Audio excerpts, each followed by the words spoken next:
Karl Landsteiner 14 iyun 1868-ci ildə Avstriyada doğulmuşdu. Tanınmış jurnalist olan atası Karlın 6 yaşı olanda vəfat etmişdi.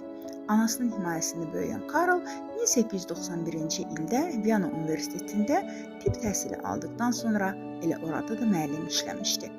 1900-cü ildə Viyana Patologiya İnstitutunda asistent işləyərkən özündən və başqa 5 əməkdaşdan götürdüyü qan nümunəsini sentrifuqa vasitəsilə zərdab hissəsinin eritrositlərindən ayırdı.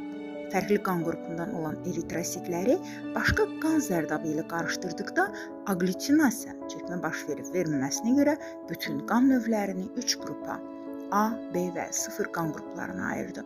Bu təcrübədən 2 il sonra Landsteinerin tələbələri 4-cü AB qan qrupunu kəşf etdilər. Karl Landsteiner 1911-ci ildə Erwin Popper ilə birlikdə poliomiyelit virusunu kəşf etmişdi. 1930-cu ildə fiziologiya və tibb sahəsində Nobel mükafatı qan qruplarını kəşf etdiyinə görə Karl Landsteinerə verildi.